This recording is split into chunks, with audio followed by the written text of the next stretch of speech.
नमस्कार। विभिन्न क्षेत्र र व्यक्तित्वलाई जोड्ने कार्यक्रम आवाज यहाँहरूको साथमा छ। म गजवर्धन राई। देशको सबैभन्दा पुरानो प्रजातान्त्रिक पार्टी नेपाली कांग्रेस यतिखेर आफ्नो 14औं महाधिवेशनको तयारीमा रहेको छ।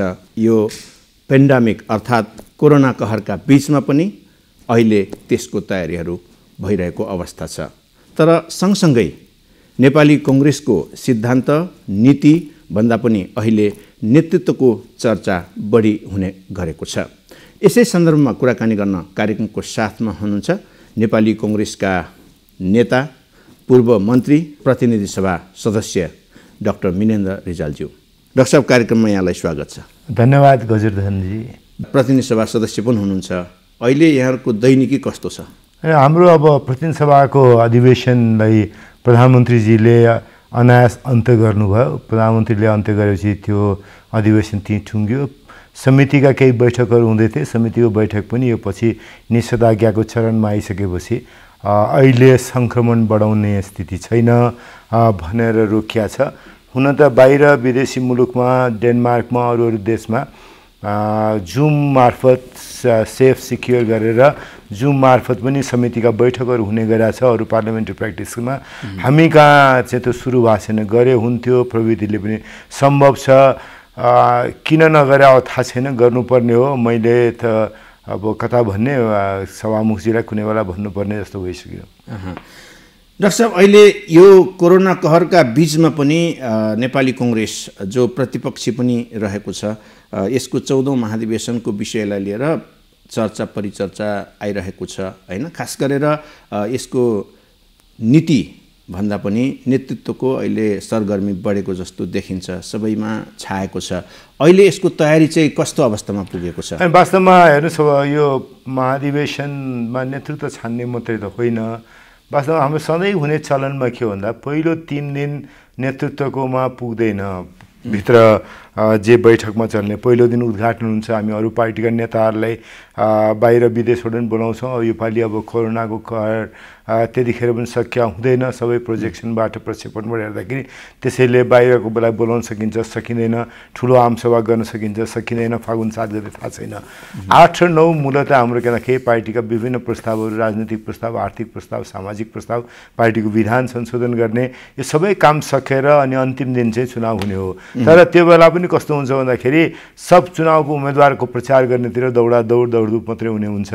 योपालि हामीलाई धेरै चटारो विधान संशोधनको चाहिँ छैन। किनभने अस्ति भर्खरै भएको महासमितिको बैठक हुन त 1 वर्ष भइसक्यो। त्यो महासमितिको बैठकले नयाँ विधान बनाएको छ। त्यसैले त्यो विधानलाई नयाँ बनाएर छलफल गर्नुपर्ने विषय पनि छैन। त्यसैले मूलतः राजनीतिक, आर्थिक, सामाजिक प्रस्तावहरू मै बढी छलफल होला पहिलो 2 दिन, अनि अन्तिम दिन आउँदै निर्वाचनको उसमा जान्छौँ। तर सबैका लागि मसालेदार विषय चाहिँ निर्वाचनको विषय हुन्छ, हुनु स्वाभाविक हुने हो। नेतृत्वको महत्त्व छ नेपालमा। नेपाल मात्रै होइन, जुनसुकै मुलुक जहाँ लोकतान्त्रिक संस्थाहरूको संस्थागत विकास भइसक्या हुँदैन, लोकतान्त्रिक संस्थाहरू कमजोर हुन्छन्, जहाँ राजनीतिक पार्टी आफैमा एउटा इन्स्टिट्युसनको रूपमा कमजोर हुन्छ, त्यो ठाउँमा नेतृत्वले ड्राइभ गर्ने कुरा बढी महत्त्वपूर्ण हुन्छ। यसै पनि राजनीतिमा नेतृत्वको धेरै ठुलो भूमिका हुन्छ। अनि त्यसमाथि इन्स्टिट्युसनल डेभलपमेन्टमा धेरै अगाडि नबढेको अवस्थामा त स्वाभाविक रूपमा नेतृत्वको बहस हुन्छ। र अर्को एउटा कारण पनि छ गजवर्धनजी, हाम्रो पार्टीमा नेतृत्वको बहस बढी हुने कारण झन्डै 40 वर्षको उमेर भर्खर नागेदेखि 80 वर्ष पुग्न थाले नेताहरूसम्म राष्ट्रिय पहिचान बनिसकेका छ। मैले उदाहरण दिने गर्छु। शेरबहादुर देउवादेखि लिएर रङ्गमती साईसम्म, रामचन्द्र पौडेलदेखि लिएर प्रकाश रसाइली स्नेहीसम्म सबैलाई राष्ट्रिय रूपमा चिन्ने खालको परिस्थिति बनाएको छ। त्यो चिन्ने परिस्थिति भएको यस्ता थुप्रै नेपाली काङ्ग्रेसका नेताहरू, अनि सभापति बन्न चाहने 2टा मान्छेलाई उमेर हेर्नु हो भने झन्डै 35-36 वर्ष उमेरको फरक भएका मानिसहरू पनि सभापति बन्ने नै दौडमा हुँदाखेरि त स्वाभाविक रूपले काङ्ग्रेसमा पुस्तान्तरण हुन्छ कि हुँदैन, कहाँनिर नेतृत्व पुग्छ, पुराना नेताहरूकैलाई भरोसा गर्छन् कि नयाँ मान्छे खोजी गर्छन् कि कहीँ बिचमा खोजी गर्छन् कि भन्ने कौतूहलता हुनु स्वाभाविक हो। र यो नेतृत्वको व्यवस्थापन, नेताहरूको व्यवस्थापनको कुरा चाहिँ महाधिवेशन पछाडि पनि निकै प्राथमिकताको विषय नै हुन्छ जस्तो मलाई लाग्छ। तर अहिले जसरी कुरा उठिरहेको छ पार्टीको नीति सिद्धान्त अब पहिलाकै जस्तो पुरानै चाहिँ ढङ्गको नीति सिद्धान्तले अहिलेको यो जनमतलाई अथवा चाहिँ जनअपेक्षालाई थेक्न सक्दैन भन्ने कुरा पनि उठिरहेको अवस्थामा 14औं महाधिवेशनमा पुग्दाखेरि त्यो कुराहरूको सारमा अहिले छलफल हुनुपर्ने, गहन रूपमा विषयवस्तु हुनुपर्नेमा नेतृत्वमा ठोकियो एकैचोटि। होइन, मेरो तपाईँभन्दा ठ्याक्कै फरक छ। पुरानै तरिकाले काङ्ग्रेस हुँदैन भन्ने भन्दा ठ्याक्कै पुरानै तरिका गर्न पाए चाहिँ काङ्ग्रेस हुन्थ्यो। काङ्ग्रेसलाई काङ्ग्रेस जस्तो देख्ने बनाउनु पर्यो। मैले के अरे निकै चलेको बाहिर पनि भाषा हो, let's reclaim the heart and soul of Nepali Congress. Congress जस्तो थियो त्यस्तै देखिने बनाऊ, बीपीको काङ्ग्रेस जस्तो थियो त्यस्तै देखिने बनाऊ। काङ्ग्रेस जस्तो देखिने कि जस्तो छ। बीपीको काङ्ग्रेस भने, गणेशमान सिंहको काङ्ग्रेस भने, मैले सबै नेताहरूको नाम भन्न सक्छु। के अरे प्रतीकका रूपमा बीपी गणेशमान सिंहकै नाम भन्यो भने पनि उहाँहरूको काङ्ग्रेस भनेको कस्तो काङ्ग्रेस भन्दाखेरि जेलमा बस्दाखेरि पनि काङ्ग्रेस नेपालको राजनीतिको केन्द्रमा थियो, निर्वाचन अवस्था पनि काङ्ग्रेस नेपालको राजनीतिको केन्द्रमा थियो। उदाहरणका लागि बाहिरै बस्दा पनि, संसदमा विपक्ष हुँदाखेरि पनि के अरे हामी चुनावमा दोस्रो दल भयौँ 51 सालको मध्यावधि निर्वाचनमा।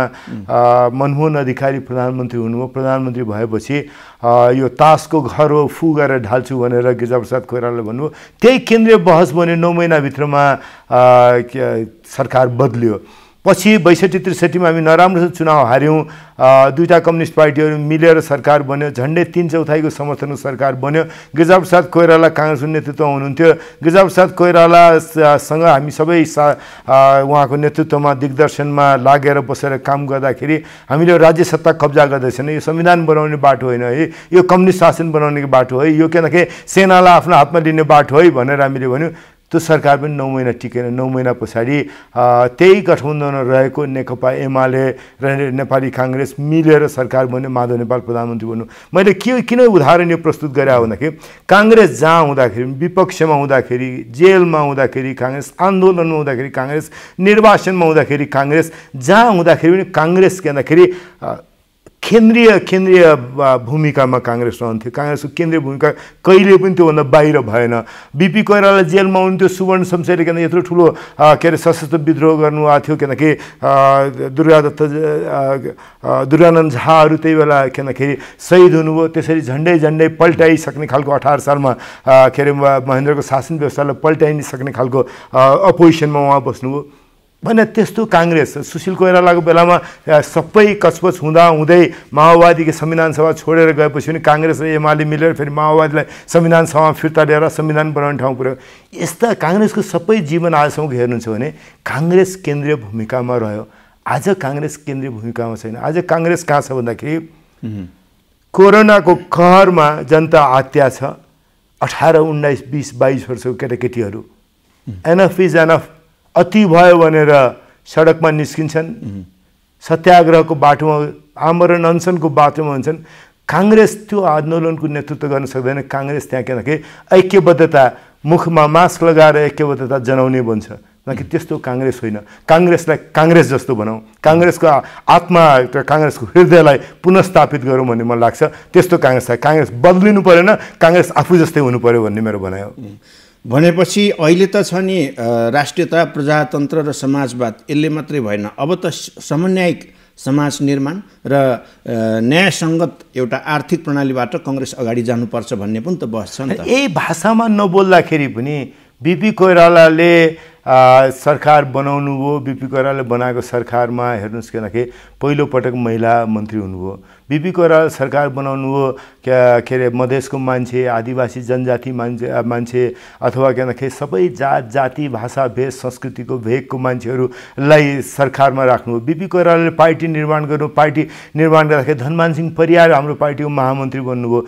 बीपी कोइरालाले बनाएको पार्टी जहिले पनि किनकि समावेशी, यत्रो अहिलेको किनखेरि समावेशी समानुपातिक कुरा नहुँदाखेरि पनि काङ्ग्रेस जहिले पनि देश जस्तो देखिने। काङ्ग्रेसको 7 सालको क्रान्तिलाई हेर्नुहुन्छ भने क्रान्तिको सबैभन्दा अग्रपङ्क्तिमा केही एनलाइटन पढा लेखा बाहुन क्षेत्रीहरू हुनुहुन्थ्यो होला, तर मोर्चामा, लडाइँको मोर्चामा, सशस्त्र क्रान्तिको मोर्चामा आदिवासी जनजाति सबभन्दा अगाडि थियो। सबभन्दा धेरै राईहरू, म तपाईँ राईबाट बनाएन कि किनकि नारद मुनि थुलुङदेखि लिएर किनकि भूदेव राईसम्मको लामो ट्रेडिसन किनकि, अथवा मैले अर्को पनि भन्छु कृष्णप्रसाद पनि यो चेत बिपीमा मात्रै थिएन कि जेलमा बस्दाखेरि कृष्णप्रसाद भट्टराईले के लेख्नु भएको छ भन्दाखेरि हामीहरू त्यो दिन 2 जना छुट्नुभयो जेलबाट, के अरे गुरुङ छुट्नुभयो, जमानसिंह गुरुङ छुट्नुभयो त्यो दिन, र त्यस पछाडि रामेश्वर बाबु छुट्नुभयो। क्या अरे त्यो छुट्या दिनमा उहाँले के भन्दाखेरि अब हामी एकजना बिपी कोइराला र म 2 जना बाहुन छौँ, गणेशमान सिंह छेत्री हुनुहुन्छ, त्यस पछाडि योगेन्द्रमान शेरचन आदिवासी जनजाति थकाली हुनुहुन्छ पश्चिमको, तर किनकि रामेश्वर बाबु हुनुहुन्थ्यो, जमानसिंह गुरुङ हुनुहुन्थ्यो। भने यो सबै हेर्दाखेरि ठ्याक्कै नेपाल जस्तै नेपालको विविधता बोकेको हाम्रो सानो सुन्दरी जलको जेलमा पनि हामीहरू त्यही रूपका मान्छे छौँ भनेर भने यो चेत काङ्ग्रेसमा थियो। त्यसरी काङ्ग्रेसमा यो नयाँ चेत होइन कि काङ्ग्रेसमा सधैँ रहेको चेत चाहिँ आज मूल देशको राजनीतिको मूलमा पुगेको छ। त्यो कुरा हामीले जसरी बुझाउन सक्नुपर्छ, जसरी बिपी कोइरालाले यो आन्दोलनलाई यहाँसम्म लिएर आउनुभयो। मैले अर्को उदाहरण दिन्छु कि भन्दाखेरि एकदमै महत्त्वपूर्ण उदाहरण छ कि 16 सालको निर्वाचनमा सिराहामा बिपी कोइरालाले उम्मेदवारीको टिकट दिनुभएको थियो माधव बाबु रेग्मीलाई। माधव रेग्मी निर्वाचन लड्दै हुनुहुन्थ्यो कि मधेसीको घान भएको ठाउँमा यादव थुप्रो यादव भएको सिराहा, यादव भए पनि झन्डै किनकि 80%भन्दा बढी मानिसहरू मधेसी समुदाय बसेको ठाउँमा त्यहाँ किनकि थुप्रै नेताहरू तराईका नेताहरूले किनकि यहाँ पहाडेलाई ल्याएर टिकट दिने, तपाईँले पहाडेलाई कसरी जिताउन सक्नुहुन्छ, यही हो काङ्ग्रेस भनेर बिपीलाई भन्दाखेरि बिपी उहाँ प्रचार गर्न गएको ठाउँमा 2 हप्ता गरेर बस्नु भन्नुभयो। किनकि अहिले माधव बाबुलाई लिएर आएर चुनाव लडाउँदैछु, मैले मधेसमा पहाडेलाई चुनाव लडाउँदैछु, अर्को चुनावमा म किनकि मधेसीलाई लगेर पहाडमा रहेर चुनाव लडाएर जिताउँछु भने आजसम्म कसैले पनि 16 साल पछाडि, आज हामी 61 वर्ष पछाडि छौँ। कतिवटा चुनाव भयो भन्नुहोस्, किनकि 5वटा चुनाव भइसक्यो। 5वटा चुनाव भइसक्दाखेरि पनि हामीहरू 6वटा चुनाव हो, 5वटा मात्रै होइन, 6वटा संसदको चुनाव, संविधान सभाको चुनाव भयो। यो बेलामा पनि हामीले एउटा पनि मधेसीलाई पहाडबाट चुनाव जिताउन सकेका छैनौँ। आजको दिनमा पनि कसैले, कुनै पार्टीले पनि मूलधारका पार्टीले मधेसी उम्मेदवार, मधेसी व्यक्तिलाई आफ्नो पार्टीको मधेसी नेतालाई लगाएर पहाडमा उम्मेदवार बनाउने हिम्मत गर्दैन। भने यस्तो भने मैले किन भने यसरी यो ट्रेडिसनलाई बोकेको काङ्ग्रेस भने यो नयाँ एजेन्डा होइन। काङ्ग्रेसले आफ्नो जीवनको सुरुवातदेखि नै यसलाई रेकग्नाइज गरेर अगाडि लिएर आएको एजेन्डा आज सारा देशभरिको एजेन्डा भएको छ। हामी यसमा थ्राइभ गर्नुपर्ने हो नि त काङ्ग्रेस त। भनेपछि डाक्टर साहब अहिले जसरी कङ्ग्रेसबाट नेपाली जन होइन, खास गरी युवा पुस्ता अलिकति टाढिएको हो कि होइन भन्ने स्थिति पनि छ। यहाँले जो भन्नुभयो कङ्ग्रेसको एउटा सापेक्षतामा यसको राम्रो सकारात्मक पक्षहरू जुनसुकै क्षेत्रलाई पनि सम्बोधन गर्ने यसको चाहिँ तौर तरिकाहरू, यो चाहिँ अहिले त्यति चाहिँ जनतासँग यही विषय चाहिँ जोड्न नसकिएको कारण हो के हो? यो अनि एउटा कुरा पक्का हो कि लामो यो यात्रामा जे कारणले होला मैले तपाईँसँग एकदमै सिधा कुराहरू छ। हामीहरूको बेस सबैभन्दा बलियो काङ्ग्रेसको बेस पूर्वमा राईहरूको बिचमा थियो। त्यो बेस हाम्रो झन्डै सखापै भएको छ। पूर्वको राईहरूको सघन जनसङ्ख्या भएको ठाउँमा हामी चुनाव मुस्किलले कहीँ जित्छौँ, नभए चुनाव जित्दैनौँ। यो पालि त कुरै भयो, नेपाल त किन पहाडमा कहीँ पनि जितेको छैन। तर जित्दाखेरि पनि हामी पूर्वको पहाडमा जहाँ राईहरूको, लिम्बूहरूमा अलिकति बेस अझ हाम्रो बाँकी नै छ, राम्रै छ बेस अहिले पनि, तर राईहरूमा हाम्रो बेस किनकि सखापै जस्तो भयो। त्यस्तै किनकि गुरुङहरूमा हाम्रो बेस राम्रो छ। तर मगरहरूमा हाम्रो 48 सालको चुनावमा, 51 सालको चुनावमा, 56 सालको चुनाव हेर्नुहुन्छ भने मगरहरूको सघन बसोबासबाटमा काङ्ग्रेस सबैभन्दा बढी सिट जित्थ्यो। त्यस पछाडि के भयो त भन्दाखेरि मगरहरूको हाम्रो सघन बेस काङ्ग्रेसको बाँकी रहेन। मगरहरूको सङ्ख्या उपस्थिति माओवादी विद्रोहमा माओवादी सशस्त्र विद्रोह निकै ठुलो सङ्ख्यामा जोडिनु भयो। मगर नेताहरू माओवादी आन्दोलनबाट आज देशको राजनीतिमा केन्द्रमा आइपुग्नु भएको छ, ठुलो नेताहरू बन्नु भएको छ। यसरी काङ्ग्रेसको मुरिङ्सहरू जुन थियो नि मधेसी समुदायका बिचमा, थारूहरूका बिचमा, आदिवासी जनजातिका बिचमा के अरे त्यो मुरिङ्सहरू चाहिँ हामीले गुमाउँदै लिएर जाने गएर एउटा परिस्थिति कस्तो आयो भन्दाखेरि ठ्याक्क म एउटा परिवर्तनको ठाउँ भन्छु है त। 62-63 पछाडि नेपाली काङ्ग्रेस र नेपाली काङ्ग्रेस प्रजातान्त्रिक मिलेर बिचमा फुट्या थियो, दुईवटा पार्टी भएको थियो। एउटा पार्टी बन्दाखेरि त्योभन्दा अगाडि र पछाडि ठ्याक्कै हेर्नुहोस् है त। त्योभन्दा पछाडि एक ठाउँमा भएपछि के भन्दाखेरि सभापति गिरिजाप्रसाद कोइराला हुनुहुन्थ्यो, नेताहरूमा शेरबहादुर देउवा, शैलजा आचार्य, सुशील कोइराला, रामचन्द्र पौडेल हुनुहुन्थ्यो। यो मात्रै हेर्दासम्म त रूप शैलजा आचार्य महिला हुनुभयो, अरू त उस्तै बाहुनहरूको रूप भयो नि त होइन, बाहुन छेत्रीको रूप मात्रै त भयो नि। तर त्यस पछाडि अरू नेता हेर्नुहुन्छ भने हेर्नुहोस् किनकि केबी गुरुङ, विमलेन्द्र निधि, रामवरण यादव, गोपाल मानसिंह, प्रकाश मान सिंह, अर्को 5 जना, यो 5 हेर्नुहोस्, बाहुन छेत्री, त्यसमध्ये पनि एउटा महिला, यो 5 वटा सिधै यो पदाधिकारी भन्दै सभापति, कार्यवाहक सभापति, उपसभापति, महामन्त्रीहरूको नाम म भन्दाखेरि यसरी ठ्याक्कै के भन्दाखेरि समावेशी रूपदेखि नै ठ्याक्क त्यस पछाडि फेरि काङ्ग्रेस बन्यो। बिचमा काङ्ग्रेसले आफ्नो त्यो स्वरूपलाई गुमाएको थियो। त्यसैले अहिलेको दिनमा हामीले जात लगेर मिलाएर नेता बनाउने भन्दा पनि काङ्ग्रेसको स्वाभाविक प्रक्रियाबाट, स्वाभाविक जीवनबाट त्यहाँनिर पुग्ने खालको राजनीति निर्माण गर्ने हो नि त। त्यो राजनीति निर्माण गर्ने बाटोमा हिँड्नुपर्छ। यो पालिको महाधिवेशन त्यसका लागि पनि अवसर, हामीले संविधान बनाउने काम संविधान बनाइसकेका छौँ। अब स्वाभाविक प्रक्रियाबाट हामी सबै जात जाति भाषा भेष संस्कृति जस्तो नेपाल छ, अनुहार नेपालमा कुनै एउटा जातको त ठुलो सङ्ख्या छैन त, सबभन्दा धेरै सङ्ख्या भएको क्षेत्रीहरू पनि 16% मात्रै छौँ भन्दाखेरि कुनै जात सबै माइनोरिटीहरूको अल्पसङ्ख्यकहरूको मुलुक हाम्रो देशमा, देशको राजपाट चलाउने ठाउँमा सबै जात जाति भाषा भेष संस्कृतिका नेपालीहरू देखिने त्यस्तो रूप देखिने काङ्ग्रेस बनाएर लिएर जानुपर्छ नि त। त्यो बाटोमा 1/3 त संविधानको व्यवस्थाअनुसार हामीले पार्टीमा व्यवस्था गरेका छौँ। तलेदेखि महिलाहरू 1/3 अनिवार्य हुनुपर्ने व्यवस्था छ। अरू पनि के भन्दाखेरि जस्तो समावेशी, जस्तो देशको राजनीतिमा हामीले 8 वटा क्लस्टर छुट्याएका छौँ। 8 वटा क्लस्टर जस्तै हामीले पनि पार्टीको विधानमा 60% प्रत्यक्ष निर्वाचित हुने, 40% समानुपातिक निर्वाचन हुने। समानुपातिक निर्वाचनमा पनि 8 वटा क्लस्टर, त्यो ठाउँमा जहाँ चुनाव हुन्छ, वार्डमा हो भने वार्डको जनसङ्ख्याको आधारबाट, नगरमा गाउँमा हो भने नगर गाउँको जनसङ्ख्याको आधारबाट, जिल्लामा हो भने जिल्लाको जनसङ्ख्याको आधारबाट, प्रदेशमा हो भने प्रदेशको जनसङ्ख्या आधारबाट, देशमा देशको जनसङ्ख्या आधारबाट गर्ने विधान बनाएको छ हामीले। त्यो विधान पहिलोपल्ट यो पालि गर्दाखेरि प्र्याक्टिसमा जाँदैछ। डाक्टर साहब, अहिले जे भने पनि अहिले जसरी चाहिँ नै काङ्ग्रेस पार्टीभित्र अहिले सभापतिको खास गरी नेतृत्वको चर्चा छ, पार्टी सभापति, अहिलेको वर्तमान सभापति, त्यसपछि वरिष्ठ नेता लगायत धेरै नेताहरूको नाम आउँछ। पछिल्लो समयमा अहिलेको उपसभापति विमलेन्द्र निधि, उहाँको पनि उम्मेदवारीको कुरा आइरहेको छ। यो समीकरण अदली बदलीको कुरा चाहिँ अहिले तरङ्गित भएको अवस्था छ। के हो फ्याक्टमा चाहिँ के हो? अनि अहिले हामी मूलतः पार्टीको राजनीतिमा दुईटा समूहमा आबद्ध छौँ प्रतिस्पर्धाको हिसाबबाट। एउटा समूह शेरबहादुर देउवाले नेतृत्व गर्नुहुन्छ, एउटा समूहको नेतृत्व रामचन्द्र पौडेलले गर्नुहुन्छ। म त्यो समूहसँग आबद्ध छु। त्यो बाहेक अस्तिको निर्वाचनमा सिटोलाजीको एउटा समूह रह्यो। अब तर यहाँ मैले अघि नै भने 40 वर्षको झन्डै उमेरको अन्तराल भएका मानिसहरूको बिचमा अब पार्टीको नेतृत्व भोलिको काङ्ग्रेस भन्दाखेरि आजपछि आज 77 सालमा हामी अधिवेशन गर्दैछौँ, 82 सालमा अधिवेशन हुने होला। 82 सालमा म के हुन्छ त हेर्नुहोस्, किनकि म यति दारी मेरो फुलिसक्यो, 60 नागेको पनि केही वर्ष भइसक्यो। अर्को महाधिवेशनमा म पार्टीको महाधिवेशन प्रतिनिधि भएर आउँदिनँ भन्ने मेरो आजको प्रतिज्ञा छ।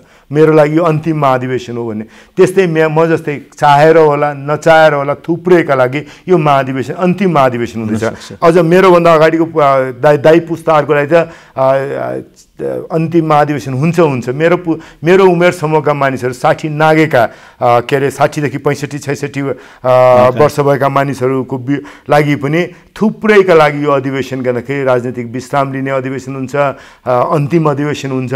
अनि हाम्रो 40 नागेका भाइहरू बहिनीहरू जो आउनु भएको छ उनीहरू साँच्चै मूल नेतृत्व मजाले दरैसँग, एकजना मात्रै होइन, एकजना त अहिले पनि जित्नु होला, सभापति जित्नु होला, महामन्त्री जित्नु होला, उपसभापति जित्नु होला, होइन, सहमहामन्त्रीहरू थुप्रो जित्नु होला, तर ठ्याक्कै पुरै पार्टी चलाउने गरी उहाँहरू 82 सालमा आउने बेला हुँदाखेरि त मान्छे मनमा भित्रभित्र त आत्या छ नि त। जस्तो शेरबहादुर देउवालाई सभापति म छु, म बाहेक अर्को नेपाली काङ्ग्रेस सभापति जीवित कोही मान्छे छैन भएको, 4 पल्ट प्रधानमन्त्री भयो, अर्को कोही मान्छे काङ्ग्रेस आसँग प्रधानमन्त्री भएको मान्छे जीवित छैन, त्यसै म बाहेक अर्को कसले चलाउन सक्छ भने शेरबहादुर देउवालाई लाग्छ होला। रामचन्द्र पौडेल सँगै अझ शेरबहादुरभन्दा म पहिलेदेखि राजनीति गरेर मान्छे, म सधैँ उप मात्रै भएँ, म मूल नेतृत्वमा गएर देखाउने बाँकी छ मैले भने रामचन्द्र पौडेल लाग्ला। त्यस पछाडि भन्नुहोस् भन्दाखेरि हामीहरूको उमेरका मानिसहरूलाई होइन उहाँहरूले नै अहिले गर्ने भने हामीले चाहिँ कहिले गरेर देखाउने भन्ने लाग्छ होला। त्यसैले एकदमै यो चर्निङको प्रोसेसमा कसरी यहाँबाट निस्किने, कसरी उम्किने, मैले के योगदान गर्ने, एकछिन मेरा लागि, एकछिन अरू सबैको बिर्सिनु। मिनेन्द्र रिजालले के गर्ने त, पार्टीको जीवनमा के गर्ने, देशका लागि के गर्ने, के गरेर विश्राम लिने भन्ने कुरा। जस्तो मैले अब एउटा पार्टीको महाधिवेशनमा म जान्छु, त्यस पछाडि देशको एउटा चुनाव मात्रै लड्छु भन्ने भने 7-8 वर्षको राजनीतिक जीवन सोच्दाखेरि त 7-8 वर्षमा मैले के गर्ने, पार्टीको प्लेटफर्ममा उभिएर मैले के गर्ने देशका लागि भनेर सोध्नु पऱ्यो। अझ मलाई भन्नु छ भने आजभन्दा 12 वर्ष अगाडि त मैले 60 वर्ष नागेपछि विश्राम लिनुपर्छ भनेर प्रस्ताव केन्द्रीय कार्य समिति लगेँ। म आफूलाई ढुक्कसँग लागेको थियो 60 वर्ष पुगेपछि छोड्छु भने, आज 60 वर्ष छोडेको पनि नागेको पनि बितिसक्यो, तर पनि म के भन्दाखेरि होइन अब लड्ने राख्छु भने बाहना के पाछु भन्दा हाम्रो ज्येष्ठ राजनीतिक सभा छ, 65 वर्ष पुगेपछि त्यहाँ जान पाइन्छ। 65 त पुगेको छैन नि, म 60 नागे पनि 65 पुगेको छैन, 65 चाहिँ 15औं महाधिवेशनमा पुग्छु, त्यसपछि ज्येष्ठ राजनीतिक सभातिर जाउँला नि भन्ने बाहनाबाट काम गरिरहेको छु भन्दाखेरि त्यसैले स्वाभाविक हो यस्तो खाले प्रतिस्पर्धा त हुन्छ। तर मैले अनुरोध के गर्छु भने सभापति शेरबहादुर देउवाजीलाई हामीले पार्टीको जीवनमा यहाँबाट निस्किन्छौँ नि त एक दिन, 14औं महाधिवेशन सकिन्छ, 14औं महाधिवेशनले नेतृत्व छान्छ, 14औं महाधिवेशनले प्रस्तावहरू पारित गर्छ, 14औं महाधिवेशनपछि देशको निर्वाचनको प्रक्रियामा हामी तयारी गर्न जान थाल्छौँ। त्यसका लागि हामी पार्टीको सङ्गठनलाई फेरि रिभ्याम्प गर्न थाल्छौँ। त्यो बेला जाँदाखेरि हामीले शेरबहादुर देउवा सभापति हुनु भएन भने पनि शेरबहादुर देउवाको बारेमा पनि केही बोलेर गर्छु नि त। अहिले मैले जस्तो मैसँग कुरा गर्दाखेरि बिपी कोइरालादेखि लिएर सुशील कोइरालासँग कुरा अघि मैले भने त्यस्तै शेरबहादुर देउवाको पनि लिगेसी यो छोडेर जानुभएको छ भनेर हामीले कुरा गर्दै हिँड्ने बाटो त चाहिन्छ नि। त्यसका लागि मेरो आग्रह के छ भन्दाखेरि 4 पल्ट प्रधानमन्त्री हुनुभयो पार्टी सभापतिज्यू तपाईँ, पार्टीको सभापति हुनुभयो तपाईँ, होइन पार्टीको सभापति गणेशमानजी हुनुभयो तर नेपाली काङ्ग्रेसको नेपालको इतिहासमा अविस्मरणीय योगदान गरेर गणेशमानजी जानुभएको छ। त्यस सभापतिजी यति ठुलो अपर्च्युनिटी सबै पाउनुभयो। अब तपाईँले मभन्दा राम्रोसँग काङ्ग्रेस चलाउने मान्छेलाई मैले काङ्ग्रेस जिम्मा लाउनुपर्छ भन्ने बेला होइन, मभन्दा राम्रोसँग काङ्ग्रेस कसले चलाउन सक्छ भनेर ठन्डा दिमागले सोचेर त्यो बाटोमा हिँड्ने बेला होइन। र अहिले सभापतिजीले सारा सभापतिका अधिकार जति भोलिको महाधिवेशनमा शेरबहादुर देउवालाई कसरी सभापति बनाउन सकिन्छ भनेर प्रयोग गर्दाखेरि के लिगेसी छोडेर उहाँले जानुहुन्छ, मेरो लागि त्यो चिन्ता हो। मेरो चिन्ता के भन्दाखेरि शेरबहादुर देउवासँग व्यक्तिगत रूपमा नराम्रो मेरो केही पनि छैन, तर मैले सार्वजनिक रूपमा पनि अपिल गर्छु। पहिले हामी सार्वजनिक रूपमा धेरै भन्दैन थियो, अस्तिको पल्ट हामीले केही कुरा रामचन्द्र दाईको नेतृत्वमा गएर सभापतिजीलाई राख्यौँ, रामचन्द्र दाई महामन्त्री र के अरे कोषाध्यक्षले ज्ञापन पत्र दिनुभयो, त्यस पछाडि पनि शेरबहादुर दाईले त्यो कुरा नमानेपछि, पार्टी सभापतिजीले नमानेपछि हामी यो विषय सार्वजनिक गर्छौँ भनेको छ। त्यसैले सार्वजनिक गर्ने मेरो कर्तव्य पनि हो। त्यसैले मैले के पार्टी सभापतिजी अब तपाईँले पार्टी सभापतिका सारा अधिकारहरू शेरबहादुर देउवालाई फेरि सभापति बनाउनका लागि दुरुपयोग नगर्नुहोस् भनेर अनुरोध गर्छु मैले। डाक्टर साहब कार्यक्रममा आइदिनु भयो। यो कोरोना कहरका बिचमा पनि हामीले प्रयत्न गऱ्यौँ सोसियल डिस्टेन्सिङ मेन्टेन गरेर, होइन, मास्क खोलेर बोल्यौँ। यहाँलाई नेपाल टेलिभिजनको तर्फबाट यो कार्यक्रमको तर्फबाट धेरै धेरै धन्यवाद छ। मैले धन्यवाद दिन्छु नेपाल टेलिभिजनलाई, गजरधनजी तपाईँलाई र दिदीबहिनी दाजुभाइहरू जसले अहिले हेरिरहनु भएको छ टेलिभिजन। मेरो तपाईँहरूसँग अनुरोध छ, अहिले कोरोनाको कहर साह्रै कहारी लाग्दो स्थितिमा छ। आँखाले देख्थेनौँ, आँखाले नदेखिकन लक्षण नभइकन यो रोग सर्छ। त्यसैले सुरक्षित बस्नुहोस्, आफूलाई सुरक्षित राख्नुहोस्, आफ्ना आफन्त प्रियजन परिवार मित्रहरू सबैलाई सुरक्षित राख्नुहोस्। अहिले बाँच्यौँ भने हामीले धेरै गर्न सक्छौँ। अहिले हामी सबैको आफ्ना प्रियजनको स्वास्थ्यबारेमा धेरै ठुलो ध्यान पुर्याउने बेला छ, त्यही काम गरौँ। कार्यक्रम आवाज अहिलेलाई यति नै। हामी आगे चाहन्छौँ। नमस्कार।